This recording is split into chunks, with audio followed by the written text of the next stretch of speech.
Hello and welcome to a Freedomstein Laboratory.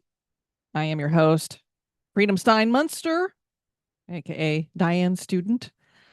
I think I'd rather be Freedomstein Munster. That entity is a lot more fun.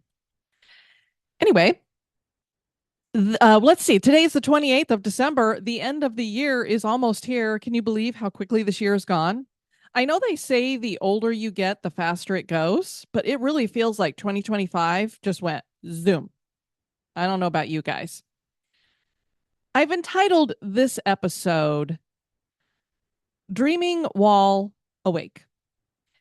And I was inspired by this because I am Gen X. I'm a huge fan of The Cure. It's my favorite band, and I've never seen them perform live.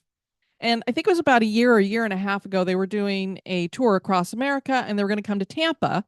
And I thought, well, that'd be awesome for my wife and I to be able to go see them live.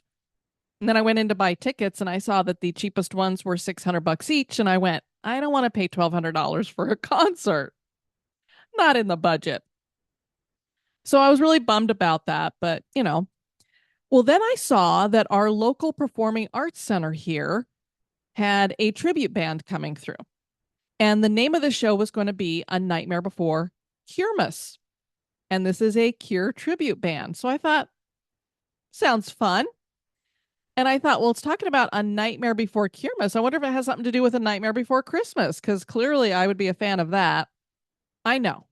It's got Disney connected to it, but it's also Tim Burton. Come on. Just let the Disney thing go. Occasionally some good stuff comes out of that place. Anyway, so we go to watch this, and it was phenomenal. The name of the tribute band is Love Song. They sounded just like The Cure. They played some Depeche Mode as well. They had some Smiths in there. They played some obscure Cure songs like the one that they did for the movie The Crow, A Forest. I mean, they were playing some really great stuff. And they also played, like, since it was Christmas, Trans-Siberian Orchestras. Is it Christmas Eve in Sarajevo or something? I don't know what the technical, the actual name of that song is, but it's such a great song and it's so rocking and everything. And that got me back into listening to my Cure and everything. I was like, they just came out with this album last year and I hadn't even listened to the whole thing. And they played one of the songs from it. Now I can't think of the name of it. But anyway, I was like, I need to listen to that whole album. So I was doing that this morning. And I was thinking to myself, when I listen to The Cure, I feel like I'm dreaming while I'm awake. I don't know how else to describe The Cure, but that's what their music does for me. It's like I'm dreaming while awake. And all of a sudden I went, that is what we're doing right now. Those of us who are awake, it's like we're dreaming while we're awake. I ask myself all the time, am I watching a movie? Is this a simulation? Are we being punked? This week I've arrived to Are We Being Punked? I keep emphasizing that I feel like I'm in the middle, that I'm in the center, and I think a lot of people are here. There's nobody who's setting their flag on anybody's team. They're just kind of sitting back and watching what's going on. And okay, that makes sense. That makes sense. No, that doesn't make sense. But the key thing that we know is that we're getting a lot of lying. And it is hard to get to the truth when you have all of this lying. I have people who I respect that say Charlie Kirk is alive. And I'm like, I have other people that I respect that say that TPUSA is involved, the military, a country over in the Middle East. Who knows? And then I have other people I respect that are saying, oh no, it was Tyler Robinson. He did it alone. We've got the guy. We just got to convict him. And then I'm somewhere in the middle where I'm like, I don't know what happened. All I know is that Charlie Kirk, who seemed to be a good man, although I have been wondering how you could have all the stuff that was going on at TPUSA going on and you didn't know anything when you're in charge. And your wife, you didn't know any of that stuff with her. Although maybe he was figuring it out about all of that. And that's why it was his time to go. Because that's the only motive I can come up with right now. Either Tyler Robinson really hated this guy and decided to take him out, which I don't believe, or that's what we have going on. They took Charlie Kirk out because he was reaching a certain place, which keeps me holding on to the fact that he must have been a good person still. He was still on the right team, I guess you could say. Or even if he had been going along with something for a while, he realized what was going on. He woke up and he was like, I can't do this anymore. And that's where I really feel like he was at. I think as he was building and there's money coming in and you're getting tempted and everything's good, you go with it for a while and then something inside of you goes, this isn't right. I can't do this. I can't live this way. And so then you're like, it's going to stop. And so I feel like that's why this was the limit. One of the reasons why I'm like, I just don't understand, because you got Candace who's holding on to her lying liar liar with all she's got. And I will call it her blind followers are going that route too. And all they can continue to say is, well, we don't care about that. But did Mitch see those people? They have to prove that he didn't see them. Rather than all of it really is on Mitch to prove that you saw them. And you can't prove it. There's nothing for them to prove unless we've got cameras there actually showing them. Because his eyewitness testimony is crap. I'm not going to believe that for anything. So if that's all we got, then I'm not going to believe it. You've got to show me something else. And they don't have anything else. That's why they're clinging to him. And I'm like, that's why we need to get off this. Even if that meeting at Fort Huachuca is what they think it was, we're not going to know. You guys have no proof of it unless it was taped. It's just insinuation. And we know we've been getting lied to by TPUSA, not only by Erika Kirk, but we've had Blake Neff lying, Mikey McCoy lying, his dad, who supposedly had nothing to do with TPUSA, even though he said he was in charge of the whole faith thing and he was their pastor. He's lying about stuff. And then you have Andrew Kolvet, who I don't know what's going on. I mean, he's like texting this person, and that person, and this person, and this person, but don't tell anybody you're getting the text from me. He's like working all sides. So I don't know what's going on with him. He's been texting everybody and trying to manhandle all this stuff. Anyway, one of the reasons why this, I started doing this whole, are we just being punked? Is because of things that I saw yesterday that I put up on my X. If you want to follow me there, I'm Freedomstein Munster, Freedomstein M. And I had been following Megyn Kelly's live tour that she was doing. She was putting a lot of them up on her regular episodes. She would play it after the fact. And so I'd listened to quite a few of them. And I think I listened to the one that Erika Kirk was a part of. I think it was the last one. And I want to share what Erika Kirk had to say here because I guess I missed this when I was listening to it. And a lot of us did because this is just now making the rounds on X. And clearly we should have caught this one for sure when she was talking to Megyn Kelly here. So I'm going to go ahead and play this for you guys. Let me make it big here and we'll go ahead and play that. In August, before all this happened, he had a event where he had some donors at, and one of the first questions they asked was, God forbid if something happens to you, like what would happen next, a turning point? And Charlie made a really interesting point. He said companies, example, Apple, Macintosh, he said they're founder-led. He said, but what I have built will one day, if I'm not around, be vision-led. And he had made mention at the end, Erika will do a great job running it. Okay, before I get off this screen, I do want to point something out here. This young lady here, and I'm going to call her a young lady because she's my age, Megyn Kelly. For 24 years, I was married to my ex-wife, who was anorexic. So I know this very well. Megyn Kelly has said that in the past she had an eating disorder. I mean, clearly I can't say for sure, but I know this disease. Look at this. This is on camera, which adds weight. This is Megyn Kelly. She is a head on a stick. That means we do have some mental stuff going on with Megyn Kelly.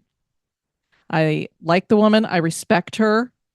Lately, I've been like, she's like does a lot of barking and not the biting that we need her to do. Take a side, stand for something. Don't do the Switzerland thing and act like, well, I'm just trying to play nice with everybody and, wrangle things and be the umpire or the referee or whatever she thinks she's doing. Take a side, Megyn. Get on board something. She doesn't seem to want to do that. But anyway, sorry, I had to say that because every time I see her, I'm just like, yikes. Anyway, there's Erika Kirk. And, it never occurred to me when she mentioned this meeting in August, what meeting she was probably talking about. But hello, it had to have been the Hamptons, right? And you got Ackman there and the other donors there. And then Charlie comes out of that, goes on Megyn Kelly's show and tells her that he's getting this high pressure. He's over it, blah, blah, blah, blah, blah. And then later on, he is texting people and saying, they're going to kill me. I wish he would have specified the they. Supposedly, he said the left on one of them, but I don't believe that. I mean, hello, the left. Yes, of course they'd want to kill him. I don't think he would be being specific about it unless it was something other than that. So I wish he would have been like, the they is this. And also, it had to have been something that he felt like was definitely going to happen. And why would he feel like it was definitely going to happen now? Because clearly he's been in danger every time he goes out doing a live event. Why all of a sudden was this one different? Well, now we know this conversation had happened at the Hamptons. And I don't know, if I'm a 31-year-old CEO in great health, I would probably be like, why are these donors going, what the hell's going to happen if something happens to you, Charlie? What's going to happen to TPUSA?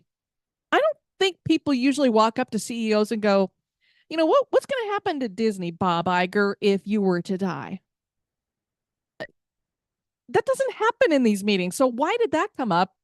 And then the whole thing that she's like, that's not what she's trying to emphasize here. I mean, I would think that's what you're telling Megyn and going, and those people killed my husband. Clearly, they were telling him, get on board or you're dead. That's how I would read that. And I would think that Charlie would have talked to her about it and told her how he read that. So did he not do that? And why didn't he do that? Is this not your partner that you share everything with? I tell my wife everything. That'd be the first person I'd come home to and say, the strangest thing happened in the Hamptons at that meeting. Listen to what they said. But her emphasis was Charlie told them that he wanted me to be in charge and I'd do a great job. What? Now, if there's something that makes Candace go, oh, she's guilty as hell, maybe we should look at her. That might be where I would start, rather than with the lying liar Mitch that's saying, oh, I saw her at this hotel. This makes me more suspicious for sure. Now, along those lines, we mentioned that Andrew Kolvet, he is sending texts out. So we talked yesterday about how we had this text that Candace she'd done her little Instagram about, and I wasn't very kind about it doing it necessarily, but I just thought she was being foolish in that video. And really, I do have to wonder, after she had the little meeting with Erika, did she drink the water? Did Erika do something to her? Because she's just been acting weird since then. But I want to share something that I noticed last night that I had not noticed before. So here, this is supposedly, from what we know, what we've been told, Andrew Kolvet had sent this over to Gary at Paramount Tactical. And he's got this picture here. You can't really see it that well. If you get a magnifying glass, you can see that it says 8:33 a.m. It says proof she was with her kids at 8:33 a.m. Pacific time. Don't share, which I don't understand why you would send that to somebody and then say don't share. Like you just want them to know she was with her kids. See, I'm showing you that she's with her kids, but don't share this. And if you were thinking it wasn't going to get shared, why would you put your finger over? So supposedly this is Erika's finger, which, does she not have rings on this hand? I don't know. It seems like she's got 2 fistful of rings, but maybe not. So supposedly, she doesn't like to show her kids' faces. They never did that. So she's covering their faces here. And we just all glossed over that and went on the, oh, look, he's saying not to share, which seems like you're getting ready to share if you're covering up their faces. She's going to take them for a walk before going into the office. And I was looking at this last night for the first time, I guess, with using my eyes and paying attention. And I went, who the hell are these children? She was with her kids? This is Erika Kirk with her kids? Okay, this is a little girl for sure wearing a dress. Although nowadays, who knows the way these parents are? But I'm going to assume this is a little girl. Now, maybe she is Erika and Charlie Kirk's daughter. She's about 3, but this does seem like maybe a little older than 3. But for the benefit of the doubt, maybe that is the daughter. But who the hell is this kid? Because we can't tell if this is a boy or a girl. I don't know. It actually kind of looks like it might be a girl. I just get the feeling with the build, it's more of a girl. I'm not getting boy vibes, but let's just say it is a boy. Well, this boy is got to be 4, 5.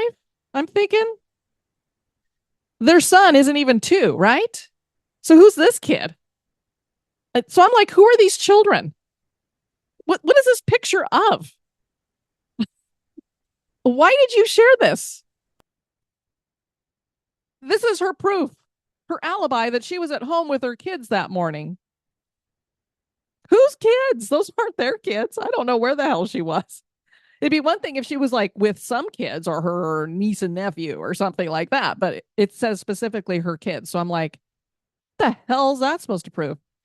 And my wife did correct me a little bit yesterday because I was saying, how could Erika Kirk be at Fort Huachuca that night in a hotel and then be with Charlie the next morning in bed? She looked it up. At the time, it was like a 2.5 hour drive with the traffic last night. So let's say best a 2 hour drive. She could have made the drive home, or even, I don't know if there would be a flight out of Fort Huachuca there. It would have been a really quick flight. So I need to look at a timeline because I don't know when Charlie got home from Asia and would have been home with the family. And there's also this little thing in the back of my head that's been bothering me about Erika is that I thought that she was with her mom all the way through Charlie getting shot because she was sick. And I don't know. If you guys know, you could, comment about it. That's something I need to check into because I'm like, I thought Erika was like with her mom from the 8th to the 10th because she was sick and in the hospital or had something going on medically. And she even took a picture of herself, I think, at the hospital. She's by her mom's bedside somewhere. So I'm like, did she go home and then back to her mom's? Or because clearly the story that we've been told about Charlie from the night before on the 9th is that he did not sleep in the bedroom with her on the night of the 9th. And when he got up the morning of the 10th, he didn't even go in and give her a kiss. So I'm assuming she was at home then. It's just these people tell so many stories. I can't keep track of who was doing what when. So if you guys have more information on that, that'd be great too. And maybe you know who those children are. The other reason why I think we're being punked, I know you probably have already been hearing about um, Kash Patel doing this interview. Let me go up to that. Bink out of this really quick and go up to this.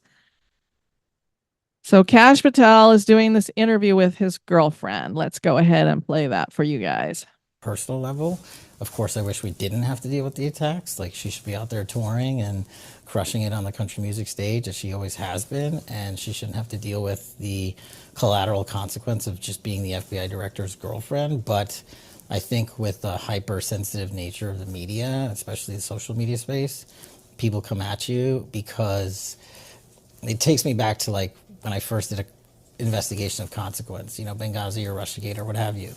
They always said it's going to be the loudest when you're over the target. And yeah, it's been the loudest for us in recent history because she's doing amazing things and the FBI is doing a great job for the American people. And certain sectors of the online space aren't satisfied that we're thriving, we're surviving, and that we have the support of this administration. First of all, let me just point out another thing here. I know I keep stating the obvious, but wow, these two people are so in love. Oh my God. You could just feel it oozing off of them. I don't know if it's the fact that her hands are like over here. I mean, she's like, I'm not even going to touch him. And then she does shift a little bit later, but then the hands just move to here. Where was this at? Let me see if I can fast forward it I to wish we didn't have to deal with the attack when she does her little shift. There we go. There, we get the when I shift first did it. right there. Okay, so now we've shifted over, but it's not like we shifted over to touch him. And his hands have just stayed in his lap. He kind of points over this way for a little bit. I'm like, wow, these two are talking about their great relationship and they don't even hold hands. Or how about sit a little bit closer to each other? I don't know. Do you guys like each other? Or did he shower? I don't know. Yes, Cash, that's the problem. We're just jealous of your love life. You guys are thriving and surviving because she's just knocking it out of the ballpark. I don't even know who the hell she is. Now, I'm not a big country music fan anymore. I used to listen to it. I'm just not into the new country anymore. It all freaking sounds the same. As a matter of fact, all the music sounds the same. I Our music nowadays, I listen to the Professor of Rock, his podcast. So good. And music nowadays, it's just auto-tuned and it's the same thing and there's not very much uniqueness to it. I don't have a lot of love for our modern music. So I don't know anything about this chick. Maybe she's really successful in country music. He ain't. Give me a break. Everything we hear about the FBI is it's in shambles and all this other stuff. And you know how we know that's true? Because all we have to do is watch the results. When are you going to make some arrests that matter? I mean, you're telling us that you're getting all of these supposed child diddlers and drug dealers and stuff and all these drugs off the street. But we have some big names that need to be arrested. And nothing is happening in regards to that. It's like, are you going to do anything with that? And really, the drug thing, you can't really hold that over your head anymore because apparently the president's just going to, blow up ships before they even get here. Or boats. I should say boats. They're not ships. Yes, Cash. That's it. You're doing so good. And people are just, we're doing so great. They're just jealous of us. And that's why they're upset. Yep, that's it. This is why we're dreaming while awake, guys. They are literally punking us. They have to be. Like watching all of this stuff, I'm just sitting there going, they're punking us. Watching Candace cackle on her Instagram. I'm like, you're punking us too. And guess who? And they're all running to the bank with money. Do you notice that too? Everybody's just getting rich. And we're all just sitting here going, the country is going down the crapper. Our economy's going down the crapper, but yeah. Okay, well, that's all I had to rant about today. If you guys like what you're hearing, please hit the little thumbs up. I would love to have you subscribe to the channel. That would be fabulous. Subscribe for a little while, and then if you don't like it, you can always unsubscribe. I do that plenty with channels, or somebody makes me upset and then I go in and unsubscribe. But whatever it is, I would appreciate it. And I love your comments as well.